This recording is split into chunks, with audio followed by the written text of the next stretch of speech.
Pedagogy के इन lectures में ना सिर्फ हम कंसेप्ट्स और एक्सप्लेनेशन को पढ़ेंगे, बल्कि इसके साथ साथ जो पॉसिबल एमसीक्यूज बनते हैं वो भी आप लोग के साथ डिस्कस किए जाएंगे। Welcome to your own channel exam preparation with Hasan Aziz. दोस्तों, आने वाले कुछ लेक्चर्स में हम पेडागॉजी के मोस्ट इंपॉर्टेंट टॉपिक्स को कवर करेंगे, जिसमें introduction to pedagogy, learning theories और इसके साथ साथ Bloom taxonomy, teaching method, assessment strategies, classroom management और इसके साथ साथ और भी बहुत सारे टॉपिक्स को हम जो बेसिक पेडागॉजी के अंदर है वो हम कवर करेंगे। अगर आप लोगों ने अभी तक चैनल को सब्सक्राइब नहीं किया है तो ऐसे ही इन्फॉर्मेशन और एजुकेशनल कंटेंट के लिए हमारे चैनल को सब्सक्राइब कीजिए, वीडियो को लाइक कीजिए और इस वीडियो को अपने दोस्तों के साथ भी शेयर कीजिए ताकि इल्म की ये शम्मा हमेशा जलती रहे। अच्छा जी, सबसे पहले हम जाते हैं थोड़ा सा पेडागॉजी के इंट्रोडक्शन की तरफ। हम पेडागॉजी टू ग्रीक वर्ड से मिल के बना हुआ है। द वन वर्ड इज पाइडोस, जिसका मतलब है चाइल्ड, एंड एगोगोस, जिसका मतलब है लीडर। इन दोनों से मिलकर बना है तो इसका मतलब है चाइल्ड लीडर। या हमारे पास अगर हम डिफिनीशन की तरफ जाए तो pedagogy is the art and science of teaching students. Got it? हमारे पास पेडागॉजी किया है the art and science of teaching students. अच्छा, जोहान फेडरिक जो है हमारे पास, उन्होंने सबसे पहले पेडागॉजी का वर्ड कॉइन किया था। सबसे पहले पेडागॉजी का लफ्ज उन्होंने यूज किया हुआ था। अब नेक्स्ट हम चलते हैं थोड़ा सा पेडागॉजी और एंड्रोगॉजी, इन दोनों में थोड़ा सा डिफ्रेंसिएशन करते हैं क्योंकि यह से अक्सर बहुत सारे एमसीक्यूज बनते हैं। ये सारे जितने भी पॉइंट्स हैं ना, ये अपने आप में एमसीक्यूज भी है। Let me explain it how it is an MCQs. अभी कुछ टेस्टों में मैंने एमसीक्यूज को देखा हुआ था जिसमें उन्होंने पूछा था कि pedagogy is the word which is derived from Latin, Roman, Greek और पर्शियन। तो सबसे पहले यहाँ से एक एमसीक्यूज आ गया, ये ग्रीक वर्ड का लफज है। फिर उसके बाद पेडागॉजी का एग्जैक्ट जो ये मीनिंग है ये भी पूछा गया है कि पाइडोस का क्या मीनिंग है और एगोगोस का क्या मीनिंग है, और इन दोनों के कम्बिनेशन से क्या बनता है चाइल्ड इन लीडर। और फिर इसका डिफिनीशन भी पूछा गया है कि पेडागॉजी किसे कहते हैं, the art and science of teaching students, या the art and science of teaching, the art and science of learning, the art and science of education. तो यहाँ पर जो बेस्ट पॉसिबल आंसर है वो है the art and science of teaching. अब pedagogy और एंड्रोगॉजी के बीच में जो डिफरेंसेस है वो डिफरेंसेस हमने देखने, और हर डिफरेंस बजाते खुद एक एमसीक्यूज है। अगर हम देखें पेडागॉजी में तो इसमें जो फोकस होता है वो फोकस कहाँ पर होता है, पेडागॉजी में हम चिल्ड्रन के ऊपर ज्यादा फोकस करते हैं, और एंड्रोगॉजी के ऊपर हम ज्यादा फोकस एडल्ट्स के ऊपर करते हैं। और फिर रोल ऑफ टीचर क्या होता है पेडागॉजी में, अगर हम रोल ऑफ टीचर को देखें तो teacher is a direct instructor and authority figure. Pedagogy के अंदर जो टीचर होता है वो डायरेक्ट इंस्ट्रक्टर होता है या वो एक अथॉरिटी फिगर होता है, यानी उसके पास अथॉरिटी होते हैं, एज अ अथॉरिटेटर होता है, डिक्टेटर होता है। और अगर हम एंड्रोगॉजी की बात करें तो वहाँ पर जो रोल ऑफ टीचर होता है वो कैसे होता है, teacher is a facilitator, guide and resource. वो एज अ फैसिलिटेटर होता है, वो अपने स्टूडेंट्स को फैसिलिटेट करता है, उनको गाइड करता है और उनको जो रिसोर्सेस होते हैं वो रिसोर्सेस प्रोवाइड करते हैं। फिर है हमारे पास लर्निंग स्टाइल। अब दोनों का जो लर्निंग स्टाइल है वो भी डिफरेंट है। टीचर सेंटर्ड होता है पेडागॉजी, टीचर सेंटर होता है, और जो एंड्रोगॉजी होती है उसमें जो लर्निंग स्टाइल होती है वो लर्नर वो सेंटर्ड होता है, यानी उसमें लर्नर के ऊपर, स्टूडेंट्स के ऊपर ज्यादा तवज्जो दी जाती है। और फिर एम्फेसिस कौन सा होता है पेडागॉजी के अंदर, एक्वायरिंग नॉलेज के ऊपर ज्यादा फोकस होता है, क्योंकि उस वक्त जो बच्चे होते हैं वो ज्यादा से ज्यादा नॉलेज गेन करने की कोशिश करते हैं, क्योंकि उस वक्त वो उनका जो माइंड होता है वो ब्लैंक स्लेट होता है, तो इस वजह से वो ज़्यादा से ज़्यादा नॉलेज एक्वायर करते हैं। अब जो एंड्रोगॉजी में जो मेन फोकस होता है वो एडल्ट्स के ऊपर रहता है, अब उनके पास कुछ हद तक नॉलेज होता है तो वो उस नॉलेज को अप्लाई करने की फिर कोशिश करते हैं एंड्रोगॉजी के अंदर। तो ये थे हमारे पास कुछ वो बेसिक पॉइंट्स, और यही पॉइंट्स ना सिर्फ पॉइंट्स है बल्कि हमारे पास हर एक एमसीक्यूज भी है, और मैंने आप लोग को एमसीक्यूज का तरीका भी बता दिया कि कैसे कैसे एमसीक्यूज बनते हैं हर एक पॉइंट से। तो आप लोगों ने हर एक पॉइंट को एज एमसीक्यूज लेना है और एमसीक्यूज की तरह ही उसको रट लेना है या डील करना है। अच्छा, नेक्स्ट है हमारे पास लर्निंग थ्योरीज है। लर्निंग थ्योरीज में हमारे पास सबसे पहले है बिहेवियरिज्म। अब बिहेवियरिज्म को सबसे पहले it was founded by John B Watson and B F Skinner. John B Watson ने उसको फाउंड किया था, लेकिन जो सबसे ज्यादा एसोसिएशन बिहेवियरिज्म की पाई जाती है वो बी एफ स्किनर के साथ पाई जाती है। अगर एमसीक्यूज हमारे पास आ जाए तो उसमें अगर बी एफ स्किनर हो तो सबसे पहले आप लोगों ने बी एफ स्किनर को ही फोकस करना है। अच्छा, इसमें हमारे पास स्टेटमेंट क्या होता है? Children learns by absorbing the behaviour of other. इसमें according to behaviourism theory BF Skinner कहते हैं कि बच्चे किस तरीके से सीखते हैं, वो दूसरों की बिहेवियर को ऑब्जर्व करके सीखते हैं। यानी कोई बिहेवियर करता है वो स्टिमुलाई होते हैं, यानी वो बिहेवियर जो भी होता है वो उसके लिए स्टिमुलाई होते हैं, और फिर वो उस स्टिमुलाई के बेस पे वो रिस्पांस करता है। यानी ये जो स्टिमुलाई और जो रिस्पांस है, इन दोनों की कम्बिनेशन से वो जो सीखते हैं उसको बिहेवियरिज्म कहते हैं। अच्छा, इसमें वो कहता है कि जो लर्नर का माइंड होता है वो ब्लैंक स्लेट होता है, यानी बिल्कुल वो खाली होता है, कुछ भी उसके ऊपर नहीं होता। तो इसलिए वो रेडी टू एब्जॉर्ब नॉलेज, इस वजह से उस चूंकि उसका माइंड ब्लैंक स्लेट होता है उसकी वजह से वो रेडी होता है, उसका माइंड हर वक्त रेडी होता है कि मैं कुछ ना कुछ सीखूं। अच्छा, फिर उसके बाद teacher uses positive and negative reinforcement in order to reinforce the desired behaviour या de enforce the undesired behaviour. यानी या तो वो पॉजिटिव या नेगेटिव रीइंफोर्समेंट की वजह से या तो वो डिजायर्ड बिहेवियर को रीइंफोर्स करता है, लागू करता है, या किसी भी अनडिजायर्ड बिहेवियर से उससे उसको बचाता है। अब वो कौन से तरीके से बचाता है या करता है? Positive and negative reinforcement. Positive reinforcement में हमारे पास अप्रेजल आती है, यानी आप उसकी तारीफ करते हो या उसको आप रिवार्ड देते हो, या नेगेटिव रीइंफोर्समेंट में हमारे पास पनिशमेंट आती है। अब इस तरीके से वो क्या करता है, वो उसके बिहेवियर को उस पे इम्प्लीमेंट करता है, उस पे लागू करता है, और फिर उसी से वो सीखता है। तो इस थ्योरी को कहते हैं बिहेवियरिज्म, जो कि बी एफ स्किनर ने उसको प्रपोज किया हुआ था। नेक्स्ट हमारे पास जो थ्योरी है वो है कंस्ट्रक्टिविज्म। अब कंस्ट्रक्टिविज्म का जो वो है फाउंडर है वो है लेव वेगोटेस्की।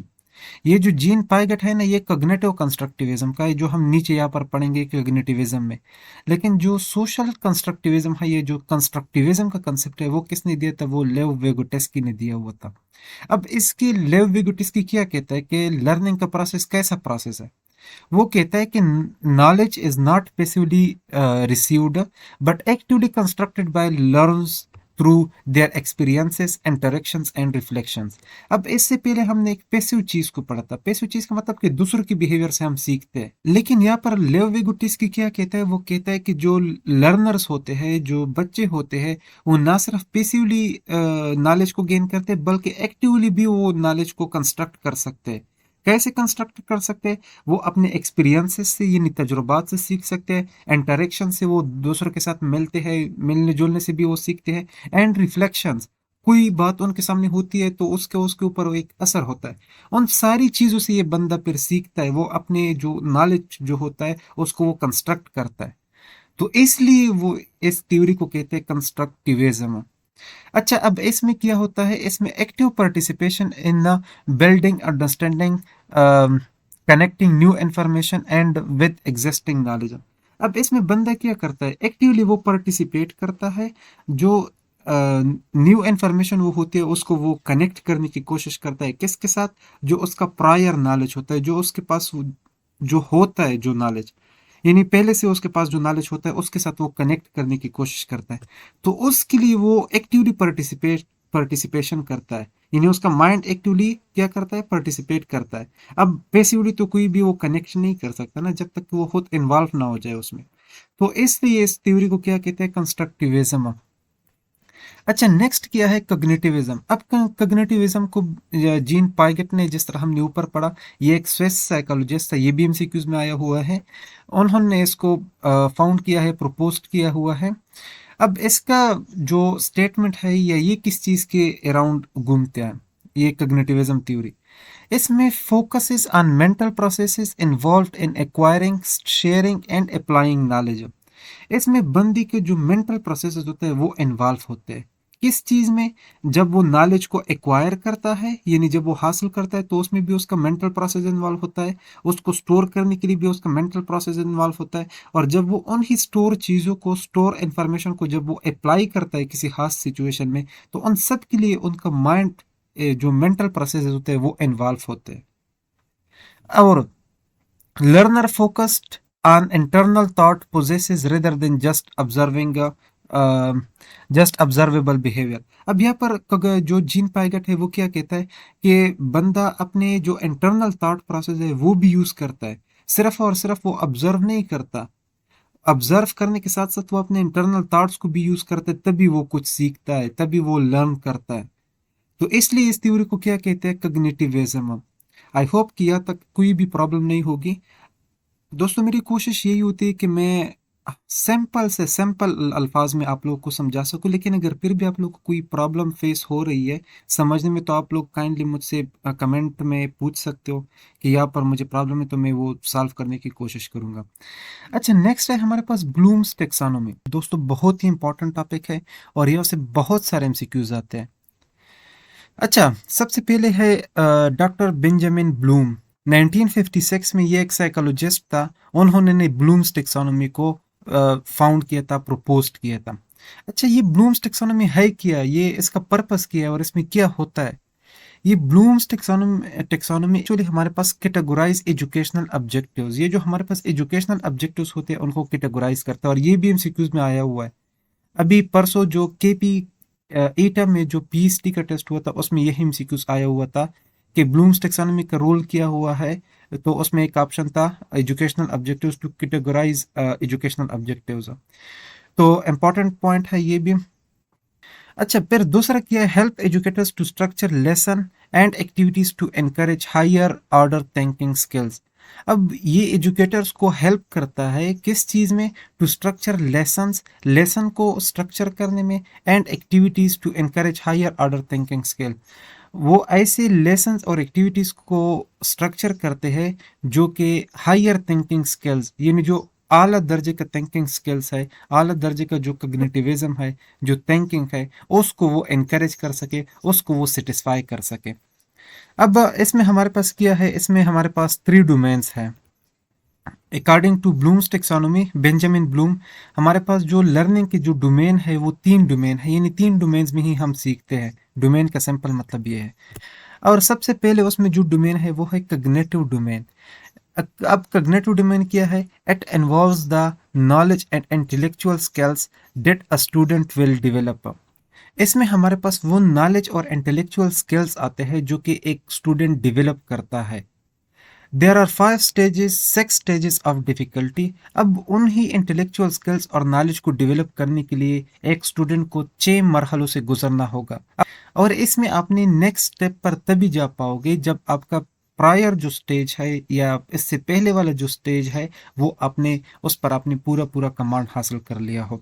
अब सबसे पहले उसमें जो स्टेजेस है उसमें सबसे पहला स्टेज कौन सा है? रिमेम्बरिंग। यानी जब भी हम कोई चीज़ सीखते हैं तो सबसे पहले हम उसको मेमोराइज करते हैं, हम उसको रिकॉल करते हैं।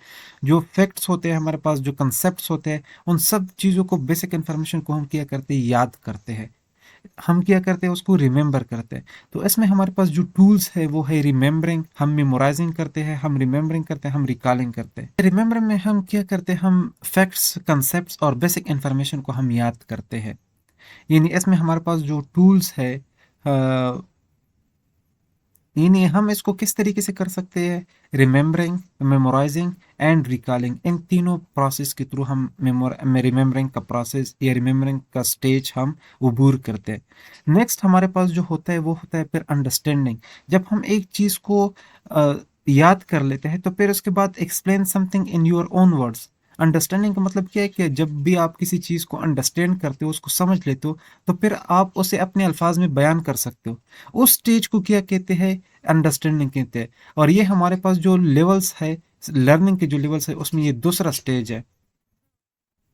और इस स्टेज में हम क्या करते हैं कि जो भी हम सीखते हैं, जो भी हमने याद किया होता है, उनको हम अपने अल्फाज में बयान करते हैं। यानी या हम उसको समरी की टाइप में लिखते हैं या पैराफ्रेज की फॉर्म में लिख सकते हैं। तो उस स्टेज को हम क्या कहते हैं? अंडरस्टैंडिंग कहते हैं।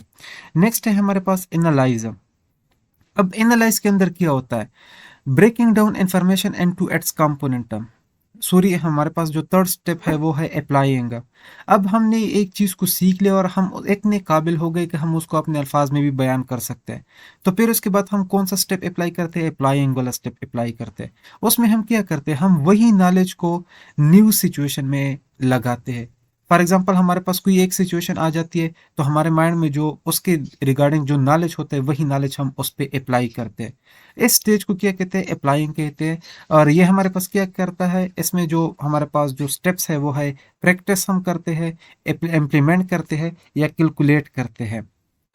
अच्छा, फिर उसके बाद हम क्या करते हैं, जब हम एक चीज़ में इतने माहिर हो गए, इतने मास्टर हो गए कि हम उसको न्यू सिचुएशन पे इम्प्लीमेंट कर सकते हैं, तो फिर उसके बाद हम नेक्स्ट जो हमारा लर्निंग स्टेज होगा वो होगा एनालाइज का।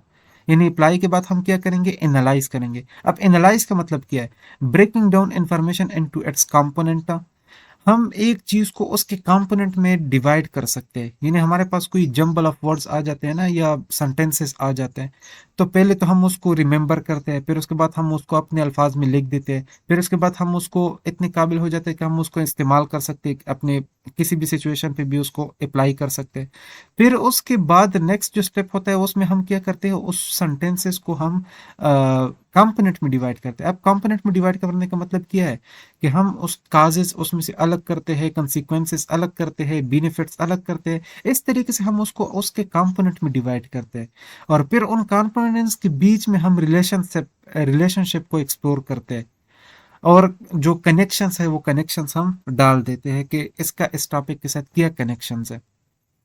इसमें नॉर्मली हम क्या करते हैं, कंपेयर करते हैं या ऑर्गेनाइज करते हैं। यानी काजेस अलग से लिखते हैं, कंसिक्वेंसेस अलग से, प्रॉस अलग से, कॉन्स अलग से, या हम कैटेगराइज करते हैं कि ये ए है, ये बी है, ये सी है, या 1 2 3 इस तरीके से। ये प्रक्रिया प्रोसेस है, ये हमारे पास फोर्थ लेवल है कि जब आप इस काबिल हो जाओ कि आप उसको एनालाइज कर सको। फिर उसके बाद क्या है, फिर उसके बाद है evaluate, making judgements about the value और वर्थ ऑफ इंफॉर्मेशन।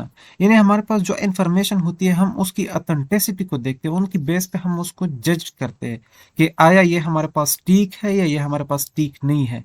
इसमें हम क्या करते हैं, या तो हम अपनी जजमेंट देते हैं, या हम उस चीज़ को डिफेंड करते हैं, या फिर हम प्रायोरिटीज करते हैं कि ये फर्स्ट नंबर पर ये प्रायोरिटी, ये सेकंड नंबर पर ये प्रायोरिटी, या रिकमेंडेशन देते हैं। यानी अगर उसमें कोई चीज़ अच्छी नहीं है तो हम उसमें रिकमेंड कर सकते हैं कि इसको ऐसे नहीं, ऐसा होना चाहिए।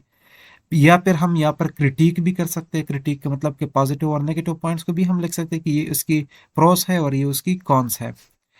अच्छा, अब जब ये भी हो जाए तो फिर उसके बाद हायर लेवल ऑफ डिफिकल्टी आ जाती है, या हमारे पास हायर लेवल ऑफ लर्निंग आ जाती है। जब इन सारी चीज़ों को हम कर चुके हैं, इन 5 स्टेप्स को हम सीख चुके हैं, उस पर हम मास्टरी लेवल तक पहुंच चुके हैं, तो फिर उसके बाद हायर जो लेवल आता है वो हमारे पास आता है क्रिएट का।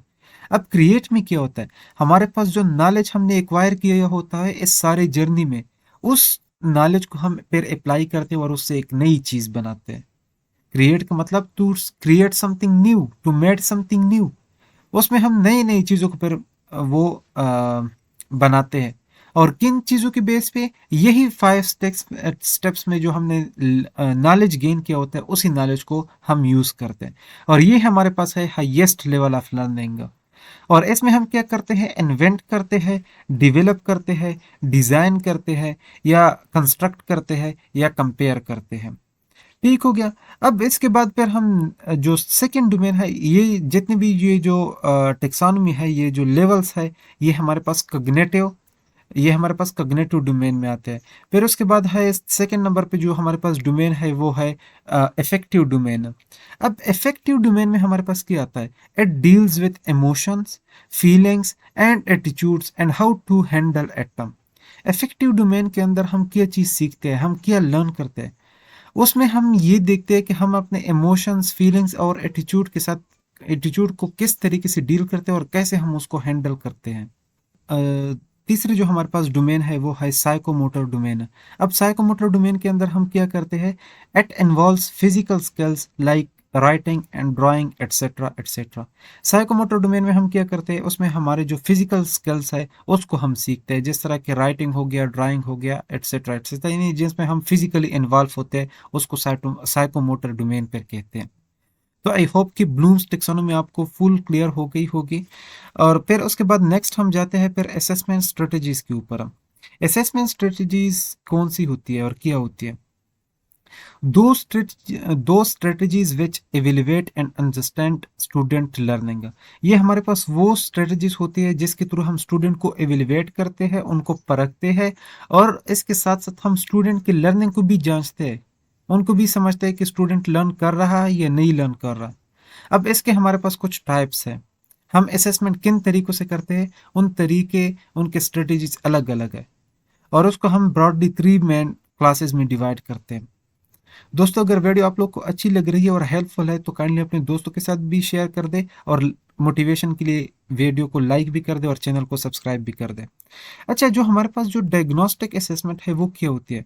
It determines students existing knowledge and skills before starting a new topic. जब भी टीचर एक नया टॉपिक शुरू करता है, उससे पहले वो जो टेस्ट लेता है अपने जो स्टूडेंट्स होते हैं उसके नॉलेज को चेक करने के लिए कि उनके पास अभी अभी कितना नॉलेज है।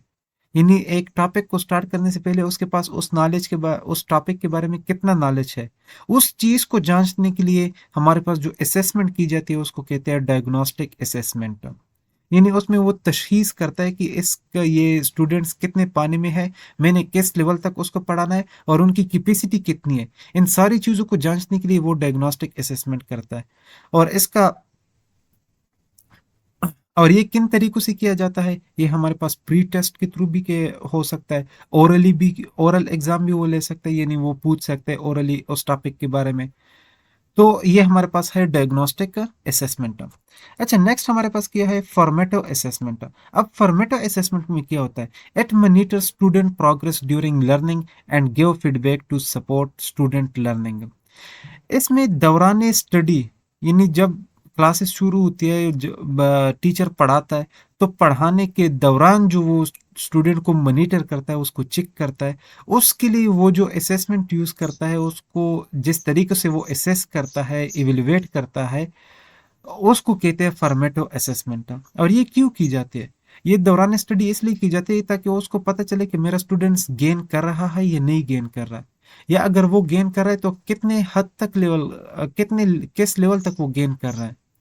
और अगर उसे कोई नीड है, उसे कोई सपोर्ट चाहिए, उसे कोई हेल्प चाहिए, तो वो फीडबैक की सूरत में वो फिर उसे प्रोवाइड करता है। जब वो फीडबैक देता है टीचर कि आप में ये प्रॉब्लम है, इस वजह से आप नहीं सीख रहे हो, आपको ये इंप्रूवमेंट करनी चाहिए, तो उसकी वजह से वो स्टूडेंट क्या होता है, वो स्टूडेंट को एक तरफ तो वो इवेलुएट भी कर रहा होता है, और दूसरी तरफ वो उसे सपोर्ट भी कर रहा होता है। और ये हमारे पास ये फॉर्मेटिव असेसमेंट किन चीज़ों के थ्रू होती है? उसमें हमारे पास क्विजेस आते हैं, होमवर्क आते हैं, असाइनमेंट आते हैं, और टेस्ट आते हैं, जो डेली टेस्ट होते हैं या वीकली टेस्ट होते हैं। उसमें हमारे पास ये जो असेसमेंट होती है उसको कहते हैं फॉर्मेटिव असेसमेंट। यानी उसमें वो स्टूडेंट्स की फॉर्मेशन होती है। अच्छा, फिर है हमारे पास समेटिव असेसमेंट। समेटिव असेसमेंट किया है हमारे पास, evaluate student learning at the end of the unit, course और क्लास। जब भी हमारे पास कोई क्लास खत्म हो जाती है, किताब बुक खत्म हो जाती है, या कोर्स खत्म हो जाती है, या एक यूनिट खत्म हो जाती है, जब एंड पे उस पे टेस्ट लिया जाता है, या जो असेसमेंट उसकी की जाती है, जो इवेल्युएशन स्टूडेंट की जाती है, उसको कहते हैं समेटिव असेसमेंट। यानी उसका सम निकलता है, उसका रिजल्ट निकलवाता है वो उससे। और उसमें हमारे पास आता है फाइनल एग्जाम्स आते हैं, प्रोजेक्ट्स आते हैं, या रिसर्च पेपर्स आते हैं। ये सब हमारे पास क्या है? ये eight the end of the course होते हैं, या eight the end of the class होते हैं, या eight the end of the book होते हैं। तो इस तरह के असेसमेंट को क्या कहते हैं? समेटिव असेसमेंट कहते हैं। तो let me repeat it. Diagnostic assessment study से पहले होती है, यानी टीचर ने अभी आपको कोई टॉपिक नहीं पढ़ाया होगा, उससे पहले जो असेसमेंट होती है वो डायग्नोस्टिक होती है। फॉर्मेटिव स्टडी के बीच में जो असेसमेंट होती है उसको फॉर्मेटिव असेसमेंट कहते हैं, यानी ड्यूरिंग द स्टडी जो होते हैं, इन प्रोग्रेस जो होते हैं, या ऑन गोइंग जो होते हैं, ये जितने भी वर्ड्स जो आते हैं, ये जब भी आ जाए तो वो फॉर्मेटिव असेसमेंट होगी। और फिर उसके साथ साथ समेटिव असेसमेंट होती है जो eight the end of the course होते हैं, या eight the end of the book होते हैं, या eight the end of the class होते हैं। तो ऐसे असेसमेंट को फिर क्या कहते हैं? समेटिव असेसमेंट कहते हैं। दोस्तों, आज के लिए इतना ही काफ़ी था। इंशाल्लाह मिलेंगे नेक्स्ट वीडियो में, और तब तक के लिए आप लोगों ने अपना बहुत सारा ख्याल रखना है। थैंक यू एंड अल्लाह हाफिज़।